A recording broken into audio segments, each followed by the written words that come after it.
ഒരു മനുഷ്യൻ്റെ മൗനത്തെയും നിസ്സഹായാവസ്ഥയും മുതലെടുത്ത് ഇര എന്ന മാലാഖ ചമയാൻ നോക്കുന്ന ഇത്തരം ആളുകൾ യഥാർത്ഥത്തിൽ നീതി തേടുന്ന ഓരോ സ്ത്രീകളെയും വഞ്ചിക്കുകയാണ് ചെയ്യുന്നത്. വിശ്വാസ്യതയാണ് ഇവിടെ നഷ്ടപ്പെടുന്നത്. ഓരോ വ്യാജ പരാതിയും നീതി അർഹിക്കുന്ന 1000 സ്ത്രീകളുടെ വഴിയടക്കുകയാണ് ചെയ്യുന്നത്. സ്ത്രീ സമത്വത്തിനും സ്ത്രീകളുടെ സുരക്ഷിതത്വത്തിനും വേണ്ടി പതിറ്റാണ്ടുകളായിട്ട് പോരാടുന്നവരുടെ അധ്വാനങ്ങളെയാണ് ഇത്തരം തരംതാഴ്ന്ന പ്രവൃത്തികളിലൂടെ ഇവർ തച്ചുടയ്ക്കുന്നത്. ഒരു ബസ്സിൽ ഒരു സ്ത്രീയുടെ അടുത്ത് ഇരിക്കാൻ പോലും പുരുഷന്മാർ ഭയപ്പെടുന്ന ഒരു കാലം വരികയാണെങ്കിൽ അതിൻ്റെ ഉത്തരവാദി പോലുള്ള വ്യാജ പീഡന പരാതി ഉന്നയിക്കുന്ന വ്യാജ ഇരകളായിരിക്കും. എല്ലാവർക്കും നമസ്കാരം, ഞാൻ അശ്വിൻ. ഇന്ന് നമ്മൾ ചർച്ച ചെയ്യാൻ പോകുന്നത് നമ്മളുടെ സമൂഹത്തെ അടിമുടി കാർന്നു തിന്നുന്ന അത്യന്തം വിഷലിപ്തമായിട്ടുള്ള ഒരു പുതിയ ഡിജിറ്റൽ പ്രവണതയെക്കുറിച്ചാണ്.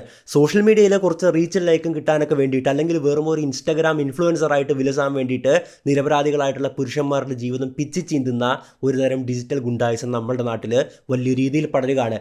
ഈ ചർച്ചയ്ക്ക് ആധാരമായത് സമീപകാലത്ത് കേരളത്തെ ഒന്നടങ്കം ഞെട്ടിച്ച ഒരു സംഭവമാണ്. ഒരു ഇൻസ്റ്റാഗ്രാം ക്രിയേറ്റർ, നമുക്ക് ആ പെൺകുട്ടിയുടെ പേരോ ഐഡന്റിറ്റിയോ ഒന്നും ഞാനിവിടെ വെളിവാക്കുന്നില്ല. കാരണം ആ പെൺകുട്ടിക്കെതിരെ ഹേറ്റ് സ്പ്രെഡ് ചെയ്യുക എന്നുള്ളതല്ല നമ്മളുടെ വീഡിയോയുടെ ലക്ഷ്യം. മറിച്ച് മറ്റൊരു കോർ കണ്ടന്റിനെ അഭിസംബോധന ചെയ്യുക എന്നുള്ളതാണ് നമ്മുടെ ലക്ഷ്യം. അതുകൊണ്ട് തന്നെ നമുക്കൊരു സാങ്കല്പിക പേരായിട്ടുള്ള അക്ഷര എന്ന പേര് ആ ഒരു പെൺകുട്ടിയെ വിളിക്കാം. എന്തായാലും ആ ഒരു പെൺകുട്ടി പങ്കുവച്ച വീഡിയോകളും അതിൻ്റെ പിന്നിലെ പല ക്രൂരമായിട്ടുള്ള ലക്ഷ്യങ്ങളെക്കുറിച്ചുമാണ് നമ്മൾ ഇന്ന് ആഴത്തിൽ സംസാരിക്കുന്നത്. ചർച്ചയുടെ ഈ ഘട്ടത്തിൽ ഒരു കാര്യം ഞാൻ പ്രത്യേകം വ്യക്തമാക്കാൻ ആഗ്രഹിക്കുകയാണ്. നമ്മുടെ പൊതുഗതാഗത സംവിധാനങ്ങളിൽ ബസ്സിലും ട്രെയിനിലും ഒക്കെ ആയിട്ട് സ്ത്രീകൾ യഥാർത്ഥത്തിൽ അതിക്രമങ്ങൾക്ക് ഇരയാകാറുണ്ട് എന്നുള്ളത് നിഷേധിക്കാനാവാത്തൊരു വസ്തുതയാണ്. അത്തരം അവസരങ്ങളിൽ സ്ത്രീകൾ കൃത്യമായിട്ട് പ്രതികരിക്കണം. പൊതുസമൂഹം അവർക്കൊപ്പം നിൽക്കണം. കുറ്റവാളികൾക്കെതിരെ ശക്തമായിട്ടുള്ള നിയമ നടപടികൾ ഉറപ്പാക്കുകയും വേണം. ഒരു മനുഷ്യനെന്ന നിലയിൽ അത് നമ്മളുടെ എല്ലാം ഉത്തരവാദിത്തമാണ്. അത്തരം യഥാർത്ഥ സംഭവങ്ങളെ ഞാനൊരിക്കലും വില കുറച്ച് കാണുന്നുമില്ല. മറിച്ച് യഥാർത്ഥ ഇരകളായിട്ടുള്ള സ്ത്രീകൾക്ക് പോലും ഭാവിയിൽ വലിയ ഭീഷണിയായി മാറാൻ സാധ്യതയുള്ള വ്യാജ പരാതികളെക്കുറിച്ച് മാത്രമാണ് ഞാനിവിടെ സംസാരിക്കുന്നത്. അതുകൊണ്ട് തന്നെ ദയവായി യഥാർത്ഥ സംഭവങ്ങളെ ഞാൻ തള്ളിക്കളയുന്നു എന്ന് പറഞ്ഞ് ഈ ചർച്ചയെ ആരും വളച്ചൊടിക്കരുത്. ഇതൊരു അപേക്ഷയാണ്. ഇവിടെ ഞാൻ വിരൽ ചൂണ്ടുന്നത് വ്യാജ പീഡന പരാതി എന്ന ക്രൈമിനെതിരെ മാത്രമാണ്. എന്തായാലും അക്ഷര എന്ന ഈ പെൺകുട്ടി, ഞാൻ പറഞ്ഞ പോലെ തന്നെ സാങ്കല്പിക പേരാണ് കേട്ടോ, KSRTC ബസ്സിനുള്ളിൽ വെച്ചിട്ട് താൻ അപമാനിക്കപ്പെട്ടു അല്ലെങ്കിൽ ഒരു അതിക്രമണത്തിനിരയായി എന്നൊരു വാദവുമായിട്ടാണ് അവർ ആദ്യം ഒരു വീഡിയോ പങ്കുവച്ചിട്ടുണ്ടായിരുന്നത്. പക്ഷേ ആ വീഡിയോ നിങ്ങൾക്ക് തന്നെ സൂക്ഷ്മമായിട്ട് ഒന്ന് പരിശോധിച്ച് നോക്കാവുന്നേ ഉള്ളൂ. അതിൽ തൻ്റെ തൊട്ടടുത്ത സീറ്റിൽ ഒരു പുരുഷൻ വളരെ നിശബ്ദനായിട്ട് ഇരിക്കുന്നു എന്ന് മാത്രമേ നിങ്ങൾക്ക് കാണാൻ സാധിക്കത്തുള്ളൂ. അവിടെ യാതൊരു വിധത്തിലുള്ള സ്പർശനമോ മോശം ചലനങ്ങളോ ഒന്നും തന്നെ ആ വീഡിയോയിൽ എവിടെയുമില്ല. ഈ വീഡിയോ വൈറലാകാൻ വേണ്ടിയിട്ട് ഈ അക്ഷര ചെയ്തൊരു കാര്യം എന്താണെന്നറിയാവോ? അതിൻ്റെ ബാക്ക്ഗ്രൗണ്ട് മ്യൂസിക്കായിട്ട് ഉപയോഗിച്ചിട്ടുണ്ടായിരുന്നത് ഇന്ത്യയിലെ നമ്പർ 1 ട്രെൻഡിങ് ഓഡിയോ ആയിട്ടുള്ള, ഇൻസ്റ്റഗ്രാം റീൽസിൽ നമ്പർ 1 ട്രെൻഡിങ് ഓഡിയോ ആയിട്ടുള്ള ദുരന്തർ എന്ന് പറയുന്ന സിനിമയുണ്ടല്ലോ, അതിൻ്റെ ബാക്ക്ഗ്രൗണ്ട് മ്യൂസിക്കാണ് ഉപയോഗിച്ചിട്ടുണ്ടായിരുന്നത്. ഇൻസ്റ്റഗ്രാം റീൽസ് ചെയ്യുന്നവർക്കറിയാം, നമ്മളൊരു ഓൺ വോയിസ് വീഡിയോ ആണ് ഇടുന്നതെങ്കിലും നമുക്ക് ഒരു ട്രെൻഡിങ് ആയിട്ടുള്ള മ്യൂസിക് സെലക്ട് ചെയ്യാം. എന്നിട്ട് ആ മ്യൂസിക്കിൻ്റെ വോളിയം കംപ്ലീറ്റ് 0 ആക്കി വെക്കാം. അപ്പോൾ ആ ഒരു മ്യൂസിക്കിൻ്റെ ട്രെൻഡിനൊത്ത് ഈ വീഡിയോ വൈറലാകാനുള്ള സാധ്യത വളരെ വളരെ കൂടുതലാണ്. ആ ഒരു ദുരന്തർ എന്ന ബീജത്തിൽ 53 ലക്ഷം റീൽസ് ഉണ്ട്. അപ്പോൾ ഏറ്റവും ട്രെൻഡിങ് ആയിട്ടുള്ള ആ ഒരു മ്യൂസിക് തന്നെ ഈ ഒരു പർട്ടിക്കുലർ വീഡിയോയ്ക്ക് വേണ്ടി അവർ സെലക്ട് ചെയ്തു എന്നുള്ളത് ശ്രദ്ധിക്കേണ്ട ഒരു കാര്യമാണ്. എന്തായാലും ഈ വീഡിയോ വിവാദമായപ്പോൾ ഇതേ വീഡിയോ തന്നെ മറ്റൊരു കുറിപ്പോടെ അതിൻ്റെ അകത്ത് ടെക്സ്റ്റായിട്ട്, ഓവർലേ ടെക്സ്റ്റായിട്ട് ഇട്ട് അവർ വീണ്ടും പോസ്റ്റ് ചെയ്യുകയാണ്. അതിൽ പറയുന്നത്, അതിൻ്റെ ക്യാപ്ഷൻ എന്തെന്നാൽ, സ്ത്രീകൾ മോശക്കാരാണെന്ന് വിശ്വസിക്കാൻ പുരുഷന്മാർക്ക് തെളിവുകൾ വേണ്ട, എന്നാൽ ഒരു പുരുഷൻ പീഡകനാണെന്ന് വിശ്വസിക്കാൻ അവർക്ക് മലയോളം തെളിവുകൾ വേണമെന്നുള്ളതാണ്. ഇവിടെയും വളരെ വ്യക്തമായിട്ട് ഒരു വുമൺ കാർഡ് ഉപയോഗിച്ചതായിട്ട് നമുക്ക് കാണാൻ സാധിക്കും. കാരണം ആദ്യത്തെ വീഡിയോ വിവാദമായല്ലോ, അതിനെ വിമർശിച്ചതിൽ പുരുഷന്മാരുമുണ്ട് സ്ത്രീകളുമുണ്ട്. എന്നാൽ രണ്ടാമത്തെ വീഡിയോയിൽ കൃത്യമായിട്ട് പുരുഷന്മാരെ ടാർഗറ്റ് ചെയ്യുന്ന തരത്തിൽ പുരുഷന്മാർ മാത്രമാണ് ഇതിനെതിരായിട്ട് പറഞ്ഞത് എന്നുള്ള രീതിയിൽ ഒരു പ്രോപ്പർ വുമൺ കാർഡാണ് ഇവിടെ ഇറക്കിയിരിക്കുന്നത്. അല്ല, അപ്പോൾ നിങ്ങളെ വിമർശിച്ച സ്ത്രീകളൊന്നും പ്രശ്നമല്ലേ? നിങ്ങൾക്ക് പ്രശ്നമായിട്ട് തോന്നിയില്ലേ? അപ്പോൾ എന്തിനാണ് ഈ വുമൺ കാർഡ് ഇറക്കുന്നത്? ഇവിടെ കാര്യങ്ങൾ ആൾക്കാർ ക്രിട്ടിസൈസ് ചെയ്യുമ്പോൾ ഒന്നെങ്കിൽ അതിനെ ഉൾക്കൊള്ളാൻ പഠിക്കുക, അല്ലെങ്കിൽ കൃത്യമായിട്ട് റിപ്ലൈ കൊടുക്കാൻ പഠിക്കുക. പക്ഷേ മറിച്ച് അവിടെ ഒരു വുമൺ കാർഡ് ഉപയോഗിക്കുക എന്ന് പറയുന്നത് വളരെ ചീപ്പായിട്ടുള്ള ഒരു അടവ് മാത്രമാണ്. ഇവിടെ ഒരു കാര്യം സൂചിപ്പിച്ചോട്ടെ, KSRTC ബസ്സിൽ യാത്ര ചെയ്തിട്ടുള്ളവരാണെങ്കിൽ നിങ്ങൾക്ക് വളരെ വ്യക്തമായിട്ട് മനസ്സിലാക്കും, നമുക്കൊരിക്കലും അടുത്തൊരാളെ മുട്ടാതെ KSRTC ബസ്സിൽ യാത്ര ചെയ്യാൻ സാധിക്കില്ല. പ്രത്യേകിച്ച് കുറച്ച് ഗ്രോൺ ആയിട്ടുള്ള, കുറച്ച് വണ്ണമൊക്കെ ഉള്ള അഡൾട്ടായിട്ടുള്ള വ്യക്തികളാണെങ്കിൽ നമ്മൾ തിങ്ങിഞ്ഞെരുങ്ങി ഇരുന്ന് തന്നെയാണ് പോകുന്നത്. ഞാൻ എൻ്റെ ജീവിതത്തിൻ്റെ നല്ലൊരു കാലവും KSRTC ബസ്സിലാണ് യാത്ര ചെയ്തിട്ടുള്ളത്. അപ്പോൾ നമുക്കറിയാം, നമ്മളുടെ 3 പേരുള്ള സീറ്റാണെങ്കിലും 2 പേരുള്ള സീറ്റാണെങ്കിലും കുറച്ച് വണ്ണമുള്ള ആൾക്കാരൊക്കെയാണ് വന്നിരിക്കുന്നതെങ്കിൽ നമ്മൾ അത്രയും തിങ്ങിഞ്ഞെരിഞ്ഞ് ഒതുങ്ങിയിരുന്നേ പോകാൻ സാധിക്കത്തുള്ളൂ. ഇത് KSRTC ബസ്സിൽ പോയിട്ടുള്ള ഏതൊരാൾക്കും അറിയാവുന്നൊരു കാര്യമാണ്. അല്ലാതെ നമുക്ക് വളരെ കംഫോർട്ടബിളായിട്ട് ആരെയും മുട്ടാതെ ഇരുന്ന് യാത്ര ചെയ്യാൻ സാധിക്കില്ല. അങ്ങനെ സാധിക്കണമെങ്കിൽ എല്ലാവരും വളരെ മെലിഞ്ഞ ആൾക്കാരായിരിക്കണം. കുറച്ച് വണ്ണമുള്ള അങ്ങനെയുള്ള ആൾക്കാരുടെ കാര്യമാണ് കേട്ടോ പറയുന്നത്. ഞാൻ കോളേജിൽ പഠിക്കുമ്പോൾ ഹോസ്റ്റലിലോട്ട് പോകുന്ന KSRTC ബസ്സിലാണ്. അപ്പോൾ കുറച്ച് വണ്ണമുള്ള ആൾക്കാരൊക്കെ ആണെങ്കിൽ വളരെ ടൈറ്റ്ലി പാക്ഡ് ആയിട്ടാണ് നമുക്ക് ഇരിക്കേണ്ടി വരിക. അതുകൊണ്ട് തന്നെ നമ്മൾ KSRTC ബസ്സിൽ യാത്ര ചെയ്യുവാണെങ്കിൽ സീറ്റിൽ ഇരുന്ന് യാത്ര ചെയ്യുവാണെങ്കിൽ നമ്മളൊരാളുടെ തോളത്ത് മുട്ടിയിരിക്കാൻ തയ്യാറായിട്ടല്ലേ പോകേണ്ടത്. അപ്പോൾ മറ്റൊരാളും എൻ്റെ തോളത്ത് കൈമുട്ടാൻ പാടില്ല എന്ന് പറഞ്ഞു കഴിഞ്ഞു കഴിഞ്ഞാൽ അതൊരു പ്രശ്നമാണ്. കാരണം KSRTC നിങ്ങൾക്ക് വേണ്ടിയിട്ട് എന്തായാലും സീറ്റിൻ്റെ വലിപ്പം കൂട്ടാൻ പോകുന്നൊന്നുമില്ല. അല്ലെങ്കിൽ KSRTC തന്നെ എക്സിക്യൂട്ടീവ് ആയിട്ടുള്ള ബസ്സുകളൊക്കെ ഉണ്ട്, അതിനകത്ത് വളരെ കംഫർട്ടബിൾ ആയിട്ട് 2 സീറ്റിൻ്റെ ഇടയിൽ മറ്റേ ആംറസ്റ്റ് ഒക്കെ ഉണ്ട്. അപ്പോൾ ഒരു സെപ്പറേഷനും കാര്യങ്ങളൊക്കെ വരുമായിരിക്കും അല്ലേ. എന്നാൽ പോലും കൈമുട്ടും തോളുമുട്ടും. അപ്പോൾ നമുക്ക് പറ്റില്ലെങ്കിൽ നമ്മൾ ഒഴിഞ്ഞു പോവുകയാണ് ചെയ്യേണ്ടത്. മറ്റൊരാളെ നിങ്ങൾക്ക് അഭിപ്രായങ്ങൾ പറയാം, KSRTC ലെങ്ത് കൂട്ടണം, ഒരാളെ മുട്ടിയിരിക്കുന്നത് ബുദ്ധിമുട്ടാണ് തുടങ്ങിയ അഭിപ്രായങ്ങളൊക്കെ രേഖപ്പെടുത്താം. പക്ഷേ അതിന് വേണ്ടിയിട്ട് ഒരു പുരുഷനെ ബലിയാടാക്കുന്നത് വളരെ നീചമായിട്ടുള്ളൊരു പ്രവൃത്തിയാണ്. ഇനി നമുക്ക് ഈ വീഡിയോയുടെ കോർ ടോപ്പിക്കിനെ പറ്റി സംസാരിക്കാം. മറ്റൊന്നുമല്ല, വ്യാജപീഡന പരാതികളാണ്, അല്ലെങ്കിൽ വ്യാജപീഡന ആരോപണങ്ങളാണ്. ഇതിന് ഭയാനകമായിട്ടുള്ള ഒരുപാട് വശങ്ങളുണ്ട്. ഞാനിപ്പോൾ ഓർക്കുന്നത് പണ്ട് ഡൽഹി ഹൈക്കോടതി പറഞ്ഞിട്ടുള്ളൊരു കാര്യമാണ്. വ്യാജപീഡന ആരോപണങ്ങൾ നമ്മുടെ നാട്ടിൽ ഭയാനകമായ നിരക്കിൽ കൂടുന്നു. Is increasing at an alarming rate എന്നായിരുന്നു പറഞ്ഞിട്ടുണ്ടായിരുന്നത്. അപ്പോൾ എന്തായാലും ഇതിനൊരുപാട് ദുരന്തമായിട്ടുള്ള പല വശങ്ങളുമുണ്ട്. ആ വശങ്ങൾ നമുക്ക് ഒന്നൊന്നായിട്ട് അക്കമിട്ട് പറയാം. ഒന്നാമതായിട്ട് നിയമപരമായിട്ടുള്ള ഒരു ട്രാപ്പാണ്, ഒരു ലീഗൽ ട്രാപ്പാണ്. ഒരു വ്യാജ ആരോപണം വന്നാൽ ഇന്ത്യൻ നിയമവ്യവസ്ഥയിൽ ഒരു പുരുഷൻ നേരിടേണ്ടി വരുന്നത് വലിയ ദുരന്തങ്ങളാണ്. നമ്മുടെ നാട്ടിൽ സ്ത്രീകളെ സംരക്ഷിക്കാൻ വേണ്ടിയിട്ട് ഒരുപാട് നിയമങ്ങളുണ്ട്. തീർച്ചയായിട്ടും അവരുടെ സംരക്ഷണത്തിന് അത് നല്ലൊരു കാര്യമാണ്. പക്ഷേ അക്ഷരയെ പോലുള്ളവർ അത് ദുരുപയോഗം ചെയ്യുമ്പോൾ സംഭവിക്കുന്നത് എന്താണ്? മുൻപുണ്ടായിരുന്ന IPC-യിലാണെങ്കിലും ഇപ്പോഴുള്ള BNS-ലാണെങ്കിലും സ്ത്രീകൾക്കെതിരെയുള്ള അക്രമങ്ങൾ, ആ ഒരു വകുപ്പുകളൊക്കെ ചുമത്തപ്പെട്ടാൽ ഭൂരിഭാഗം കേസുകളിലും അത് ജാമ്യമില്ലാ വകുപ്പുകളാണ്. യാതൊരുവിധ തെളിവുമില്ലാതെ വെറും ഒരു റീൽ വീഡിയോയുടെ അല്ലെങ്കിൽ ഒരു മൊഴിയുടെ അടിസ്ഥാനത്തിൽ ഒരു നിരപരാധിക്ക് മാസങ്ങളോളം വിചാരണ തടവുകാരനായിട്ട് ജയിലിൽ കഴിയേണ്ടി വരാറുണ്ട്. ഒരു സാധാരണക്കാരനാണെങ്കിൽ അയാൾക്ക് മുൻകൂർ ജാമ്യത്തിന് അപേക്ഷിക്കേണ്ടി വരും, ചിലപ്പോൾ ഒളിവിൽ പോകേണ്ടി വരും, അല്ലെങ്കിൽ റിമാൻഡിന് ശേഷമുള്ള ജാമ്യത്തിന് അപേക്ഷിക്കേണ്ടി വരും. ഇതിനും വക്കീലിനുമൊക്കെ ആയിട്ട് ഒരുപാട് രൂപ ചിലവാക്കേണ്ടി വരാറുണ്ട്. നിയമം പറയുന്നത് കുറ്റം തെളിയിക്കുന്നത് വരെ ഒരാൾ നിരപരാധിയാണ് എന്നുള്ളതാണ്, പ്രിസംപ്ഷൻ ഓഫ് ഇന്നസെൻസ് എന്ന് പറയുമല്ലേ. എന്നാൽ ഇത്തരം കേസുകളിൽ, അതായത് ഈ പീഡന കേസുകളിൽ ഒരാൾ നിരപരാധിയാണെന്ന് തെളിയിക്കേണ്ട ബാധ്യത അയാൾക്കാണ് വരുന്നത്. കാരണം ബർഡൻ ഓഫ് പ്രൂഫ് ആ ഒരു പുരുഷൻ്റെ തലയിലാണ് വീഴുക. പോലീസ് സ്റ്റേഷൻ കയറി ഇറങ്ങുന്നതും കോടതിയിൽ ഓരോ അവധിക്കും ജോലി കളഞ്ഞ് ഹാജരാകുന്നതും ആ വ്യക്തിയുടെ സാമ്പത്തിക ഭദ്രതയെ പൂർണ്ണമായിട്ടും തകർക്കുകയാണ്. ഒരു കള്ളപ്പരാതിയിലൂടെ ആ മനുഷ്യൻ്റെ സമ്പാദ്യവും ഒരു ആയുസും ഇല്ലാതാക്കാൻ അക്ഷരയെ പോലുള്ള വ്യക്തികൾക്ക് വെറും 30 സെക്കൻഡിൻ്റെ ഒരു റീൽ മാത്രം മതിയായിരുന്നു. നിയമ പോരാട്ടവും അത്ര എളുപ്പമല്ല. കോടതികൾ പലപ്പോഴും വിദൂരങ്ങളിലാകാം. ഓരോ തവണയും യാത്രയ്ക്കും മറ്റ് ചിലവുകൾക്കുമായിട്ട് വലിയൊരു തുക കണ്ടെത്തേണ്ടി വരും. ജയിലിൽ കഴിയുന്ന ഓരോ നിമിഷവും അയാളുടെ ഭാവിയാണ് ഹോമിക്കപ്പെടുന്നത്. നിരപരാധിയാണെന്ന് സ്വയം അറിയുന്ന ഒരാൾ മറ്റു കുറ്റവാളികൾക്കൊപ്പം ആ ജയിലിനുള്ളിൽ കഴിയേണ്ടി വരുന്ന ആ ഒരു മാനസികാവസ്ഥ ചിന്തിച്ചു നോക്കിയേ. അവിടെ അയാൾ നേരിടുന്ന പീഡനങ്ങൾ, സഹതടവുകാരുടെ പരിഹാസം, ഇതെല്ലാം അയാളുടെ വ്യക്തിത്വത്തെ തന്നെയാണ് തകർക്കുന്നത്. മാസങ്ങളോളം ജോലിക്ക് പോകാൻ കഴിയാതെ വരുമ്പോൾ കമ്പനികൾ അയാളെ പുറത്താക്കുന്നു. തിരിച്ചു വരുമ്പോൾ കരിയറിൽ വലിയൊരു ഗ്യാപ്പ് വരികയാണ്. ഒരു വ്യാജ ആരോപണം കാരണം ജീവിതകാലം മുഴുവൻ കടക്കണിയിലും തൊഴിലില്ലായ്മയും കഴിയേണ്ടി വരുന്ന എത്രയോ മനുഷ്യർ നമുക്ക് ചുറ്റുമുണ്ട്. രണ്ടാമതായിട്ട് നമ്മൾ ചർച്ച ചെയ്യേണ്ടത് സാമൂഹ്യ ബഹിഷ്കരണവും തീരാക്കളങ്കവുമാണ്. സോഷ്യൽ ഒസ്ട്രാസിയേഷൻ എന്ന് നമ്മൾ പറയുമല്ലേ. നമ്മളുടെ സമൂഹം എപ്പോഴും വിശ്വസിക്കുന്നത്, അല്ലെങ്കിൽ എപ്പോഴും നമ്മൾ കാണുന്ന ഒരു സംഭവം എന്തെന്ന് പറഞ്ഞാൽ, once a rape accused is always a rapist എന്നുള്ള രീതിയിലാണ് പലരും കാണുന്നത്. അങ്ങനത്തെ ഒരു ക്രൂരമായിട്ടുള്ള ലേബലിംഗ് ആണ്. നാളെ കോടതി ആ മനുഷ്യൻ നിരപരാധിയാണെന്ന് വിധിച്ചാൽ പോലും പഴയ സുഹൃത്തുക്കൾക്കോ ബന്ധുക്കൾക്കോ അയൽക്കാർക്കോ അയാളെ പഴയതുപോലെ കാണാൻ പറ്റില്ല, ഉൾക്കൊള്ളാൻ തയ്യാറാകില്ല. എന്തെങ്കിലുമൊക്കെ ഒരു തെളിവില്ലാതെ ആ ഒരു പെൺകുട്ടി അങ്ങനെ പറയുമോ എന്നൊരു സംശയത്തിൻ്റെ മുന അയാൾക്ക് നേരെ എന്നും ഉണ്ടാകും, ജീവിതകാലം മുഴുവൻ ഉണ്ടാകും. ആരും പിന്നീട് വരുന്ന നിരപരാധിത്വ വാർത്തകൾ ആഘോഷിക്കാറില്ല. ഒരു വ്യക്തി പീഡന കേസിൽ പ്രതിയാകുമ്പോൾ, പ്രത്യേകിച്ച് ഒരു സെലിബ്രിറ്റിയൊക്കെ ആണെങ്കിൽ ചാനലുകാർ നൽകുന്നൊരു പ്രാധാന്യമുണ്ടല്ലോ. പ്രൈം ടൈം ആയിട്ട് ഡിബേറ്റും കാര്യങ്ങളും ഒക്കെ നടക്കും. എന്നാൽ കോടതി ഇനി അയാളെ വെറുതെ വിടുക എന്ന് വെക്കുക, ചാനലുകാർ അതുപോലെ തന്നെ ആ വാർത്തകൾ കൊടുക്കുക, അല്ലെങ്കിൽ ഡിബേറ്റ് നടത്തിയിട്ട് എന്തെങ്കിലുമൊക്കെ ചെയ്യും, ഒന്നുമില്ല. ഈ വിവേചനം അയാളെ സമൂഹത്തിൽ നിന്ന് പൂർണ്ണമായിട്ടും ഒറ്റപ്പെടുത്തുകയാണ്. ഇത് കേവലം ആ വ്യക്തിയെ മാത്രമല്ല ബാധിക്കുന്നത്, അയാളുടെ മാതാപിതാക്കൾ, മക്കൾ, വീട്ടിലുള്ള മറ്റ് സഹോദരങ്ങൾ അല്ലെങ്കിൽ ബന്ധുക്കൾ, ഇവരെല്ലാം ബാധിക്കുകയാണ്. ഇവർക്ക് നാട്ടിലിറങ്ങി നടക്കാൻ പറ്റാത്ത അവസ്ഥ വരികയാണ്. ദേ പീഡകൻ്റെ അച്ഛനും അമ്മയും പോകുന്നു, അല്ലെങ്കിൽ മക്കൾ പോകുന്നു എന്നൊക്കെ ആയിരിക്കും സമൂഹം പിന്നീട് അങ്ങോട്ട് പറയുകയല്ല. നമ്മൾ കാണുന്ന കാഴ്ച തന്നെയാണിത്. അയാളുടെ മക്കളുണ്ടല്ലോ, കൊച്ചുകുട്ടികൾ, അവർ സ്കൂളിലും കളിക്കൂട്ടുകാർക്കും ഇടയിൽ അനുഭവിക്കുന്ന പരിഹാസങ്ങൾ അവരുടെ ഭാവിയെയും മാനസികാരോഗ്യത്തെയും എന്നേക്കുമായിട്ടാണ് തകർക്കുന്നത്. ഒരു കുഞ്ഞും തൻ്റെ അച്ഛനെ കുറിച്ച് ഇത്തരം വാർത്തകൾ കേൾക്കാൻ ആഗ്രഹിക്കുന്നില്ല. ഒരു കുടുംബത്തെ ഒന്നടങ്കം സമൂഹ മധ്യത്തിൽ നഗ്നനായി നിർത്തുന്നതിന് തുല്യമാണ് അക്ഷരയെ പോലുള്ള ഈ വ്യക്തികളുടെ പ്രവൃത്തി എന്നുള്ളത്.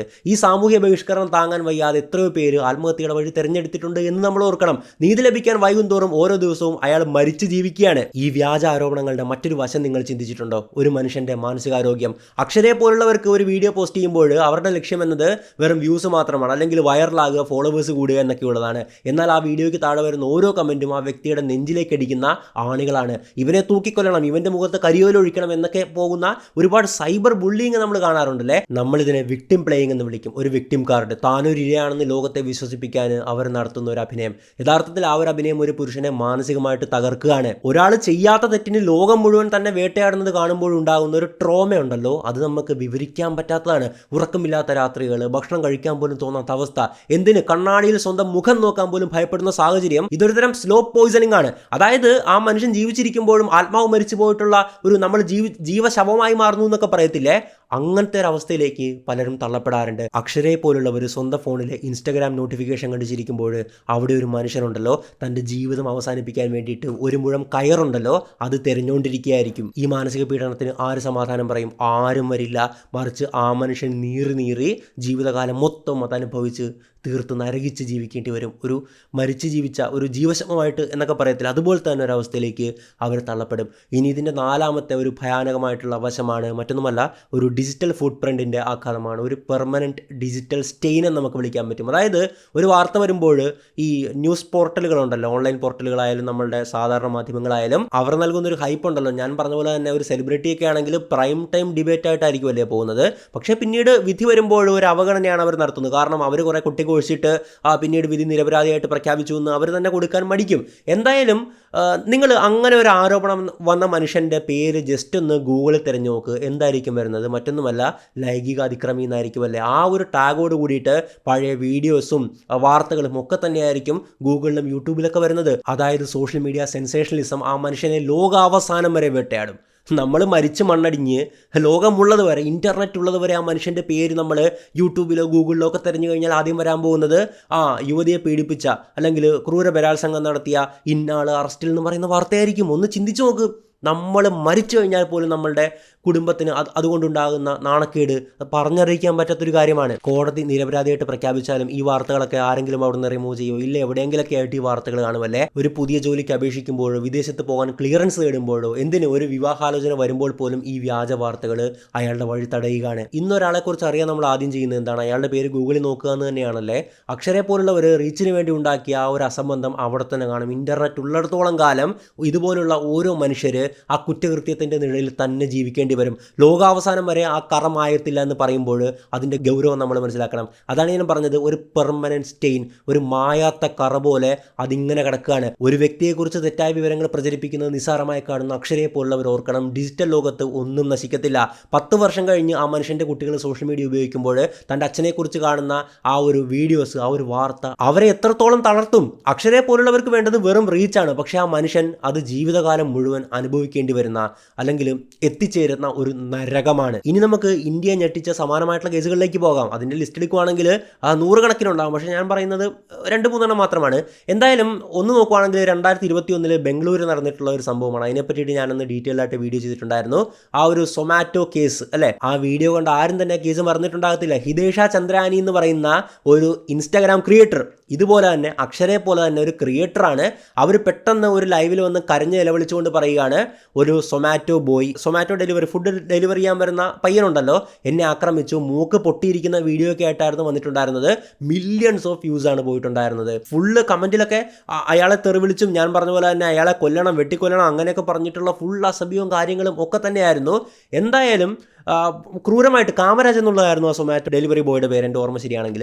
എന്തായാലും കാമരാജ് ക്രൂരമായിട്ട് ആക്രമിച്ചു എന്നും പറഞ്ഞിട്ട് മിനിറ്റുകൾക്കുള്ളിൽ തന്നെ ആ വീഡിയോ മില്യൺ ക്രോസ് ചെയ്യുകയാണ്. പക്ഷേ അധികം വൈകാതെ തന്നെ അതിൻ്റെ സത്യാവസ്ഥ തെളിയുകയാണ്. ഡെലിവറി ബോയ് ആയിട്ടുള്ള കാമരാജ് തീർത്തും നിരപരാധിയാണെന്നും ഇവർക്ക് ആ ഫുഡ് ഫ്രീ ആയിട്ട് കിട്ടാൻ വേണ്ടി നടത്തിയ നാടകമാണ് എന്ന് തെളിയിക്കുകയാണ്. ഒന്ന് ആലോചിച്ച് നോക്കണേ, കാമരാജിന് അത് തെളിയിക്കാൻ പറ്റിയില്ലായിരുന്നെങ്കിൽ അവൻ്റെ അവസ്ഥ എന്തായിരുന്നു? ഒരു കാലത്തും ഇതിൽ നിന്നൊരു മോചനം ഉണ്ടാകത്തില്ല. എന്തോ ഭാഗ്യത്തിന് ആ പുള്ളിക്ക് തെളിയിക്കാൻ പറ്റി.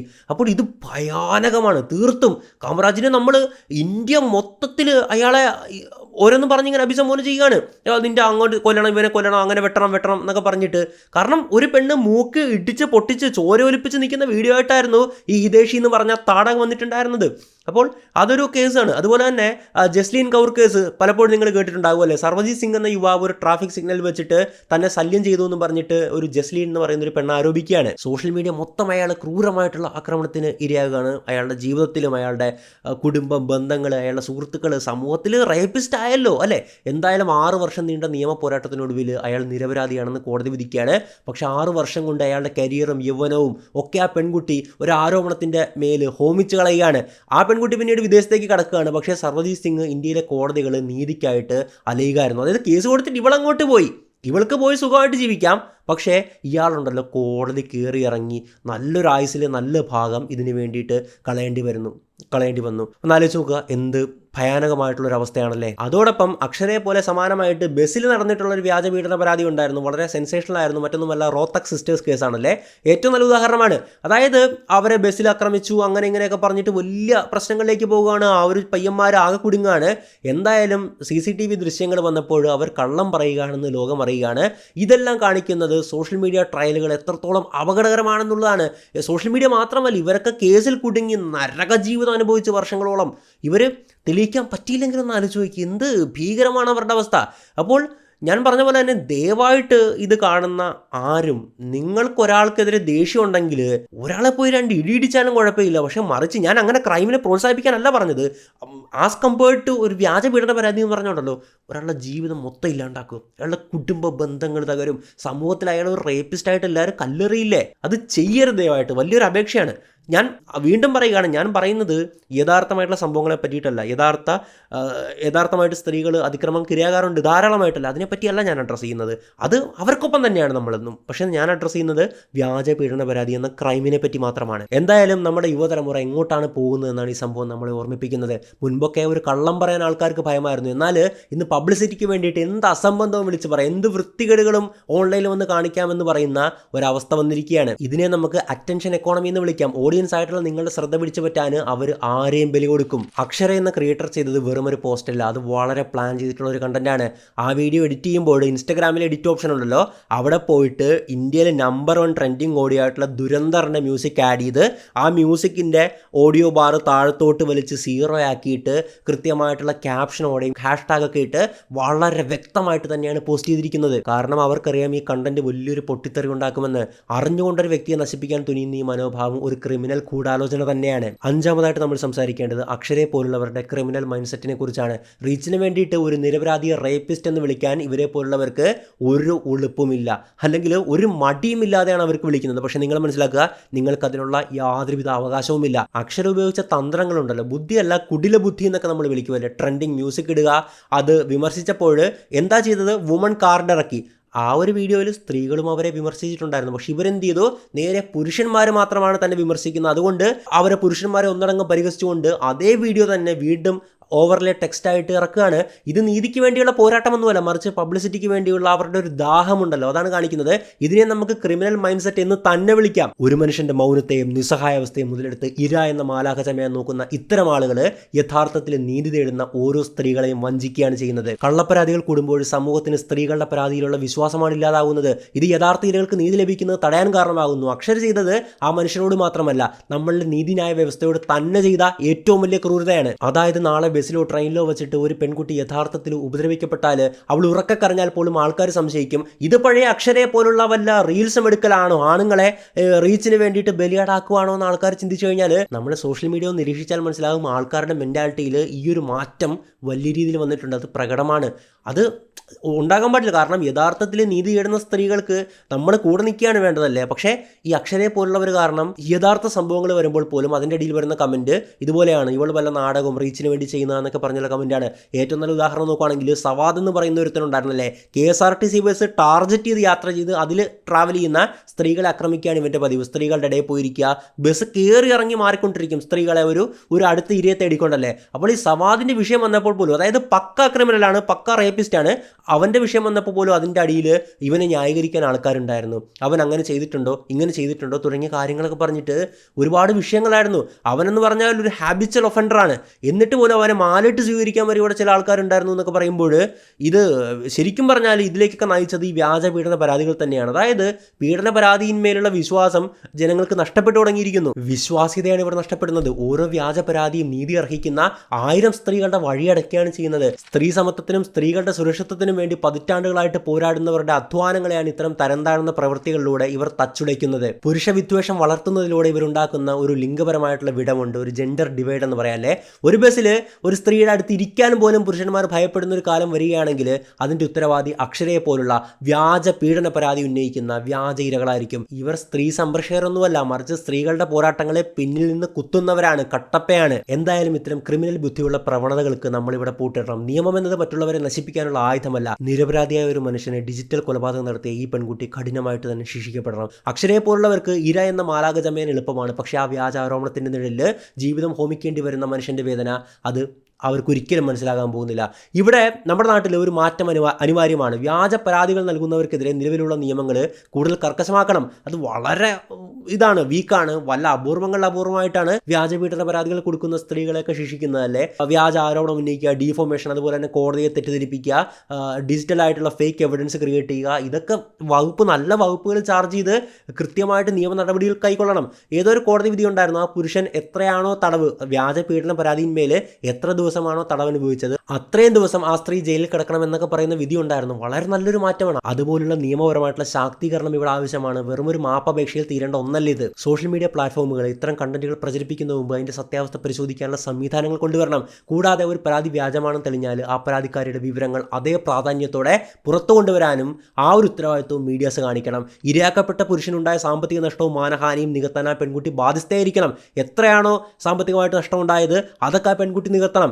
അയാൾ അനുഭവിച്ച മാനസിക പീഡനത്തിന്, ജയിലിൽ കിടന്നതിന് എല്ലാ നഷ്ടപരിഹാരങ്ങളും കൊടുക്കണം. എങ്കിൽ മാത്രമേ ഇത്തരം ക്രിയേറ്റർമാർ ക്യാമറ ഓൺ ചെയ്യുന്നതിന് മുമ്പ് 2 തവണ ചിന്തിക്കത്തുള്ളൂ. നിയമം ദുരുപയോഗം ചെയ്യുന്നവർക്കെതിരെയുള്ള ഒരു താക്കീതായിട്ട് ഈ സംഭവങ്ങൾ മാറണം. നീതിപീഠം കണ്ണു തുറക്കേണ്ട സമയം അതിക്രമിച്ചിരിക്കുന്നു. എന്തായാലും ഈ വിഷയത്തെക്കുറിച്ചുള്ള നിങ്ങളുടെ അഭിപ്രായം എന്താണ്? എനിക്കൊറ്റ കാര്യമേ പറയാനുള്ളൂ. നിരപരാധിയായിട്ടുള്ള, ആ വാക്കിനും വളരെ പ്രസക്തിയുണ്ട്, നിരപരാധിയായിട്ടുള്ള ഒരു മനുഷ്യൻ്റെ ജീവിതം അതുകൊണ്ട് പന്താടാൻ ആരെയും അനുവദിച്ചുകൂടാ. നമ്മളതിന് കൂട്ടുനിൽക്കരുത്. കൃത്യമായിട്ടുള്ള തെളിവുകൾ ഉണ്ടെങ്കിൽ മാത്രം നിങ്ങളൊരു സംഭവത്തിൽ വിശ്വസിക്കുക. അല്ലെങ്കിൽ പ്രത്യേകിച്ച് ബാക്കി അടിയിടിയൊക്കെ പോട്ടെന്ന് വെക്കുക, ഈ പീഡന പരാതി ടോട്ടൽ ഡിസ്ട്രക്ഷനാണ്. അങ്ങനെ അതിൻ്റെ ഉൾപ്പെട്ടിട്ടുള്ള അനവധി പേരെ അറിയാം. അവരോട് ഫോൺ മുഖാന്തരം നേരിട്ട് പോയിട്ട് ഞാൻ 5-6 പേരോടെങ്കിലും സംസാരിച്ചിട്ടുണ്ട്.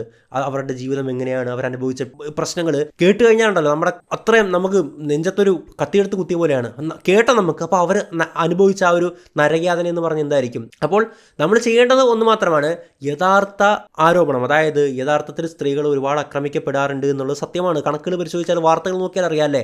അപ്പോൾ ആ ഒരു ഇരകൾക്കൊപ്പം നമ്മൾ നിൽക്കുക. അവർക്ക് നമുക്ക് കൊടുക്കാൻ വരുന്ന എല്ലാ പിന്തുണയും നമുക്ക് കൊടുക്കുക. ആ ഒരു ചെയ്ത പുരുഷനെ ഏറ്റവും പരമാവധി എന്ത് ശിക്ഷയാണോ കിട്ടാവുന്നത് അതിന് വേണ്ടിയിട്ട് നമ്മൾ വാദിക്കണം. നമ്മൾ ആ ഒരു ഇരയുടെ, ആ ഒരു സ്ത്രീയുടെ കൂടെ നമ്മൾ നിൽക്കണം.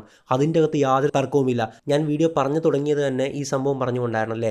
അതായത് യഥാർത്ഥ സംഭവങ്ങൾ നല്ലതുപോലെ നടപ്പുണ്ട്. അതിൻ്റെ അകത്ത് ഒരു തർക്കവുമില്ല. പൊതുഗതാഗത സംവിധാനങ്ങളിൽ, ബസ്സിലും ട്രെയിനിലും ഒക്കെ ഒരുപാട് യഥാർത്ഥത്തിലുള്ള സംഭവങ്ങൾ നടക്കുന്നുണ്ട്. നമ്മൾ എന്തോരം വീഡിയോസ്, റിയൽ വീഡിയോസ്, അതായത് ആ പുരുഷൻ ഉപദ്രവിക്കുന്നത് കാണാൻ പറ്റും അതിൻ്റെ അകത്ത്. അപ്പോൾ അവനെയൊക്കെ ചെയ്യേണ്ടതെന്ന് പറഞ്ഞാൽ, ഇപ്പോൾ നമ്മൾ വീഡിയോ ആയതുകൊണ്ടാണ്, അപ്പോൾ നിയമപരമായിട്ട് നേരിടാൻ എന്നേ പറയത്തുള്ളൂ. പരമാവധി ശിക്ഷ തൂക്കിക്കൊല്ലാൻ പറ്റും, അത് ചെയ്യണം. ഓക്കെ ഫൈൻ, എന്താണെങ്കിലും. അപ്പോൾ ഇപ്പോൾ വേറൊരു സുഹൃത്തിനോടാണ് പറയുന്നതെങ്കിൽ അവൻ്റെ വെട്ടിക്കളയണമെന്നൊക്കെ ഞാൻ പറയത്തുള്ളൂ. കാരണം നമ്മളൊരു കോമൺ മാൻ ആണല്ലേ. അപ്പോൾ അതുപോലുള്ള പുരുഷന്മാർ അങ്ങനെ തന്നെ ചെയ്യണം. ഈവൻ കാസ്ട്രേഷൻ അടക്കം ചെയ്യാൻ പറ്റുമെങ്കിൽ ഏറ്റവും നല്ലതാണെന്നാണ് ഞാൻ വിചാരിക്കുന്നത്. ഈ സവാദിനെ ഉള്ളവർക്കൊക്കെ അതേ ഓപ്ഷനുള്ളൂ, കാസ്ട്രേറ്റ് ചെയ്യുക അവനെ. പിന്നെ ആരെയും കാണുമ്പോൾ അവന് വികാരം വരരുത്. അപ്പോൾ അങ്ങനെ ചെയ്യണം അവരെ പോലുള്ളവർ, ഒരു സംശയമില്ല എൻ്റെ അകത്ത്.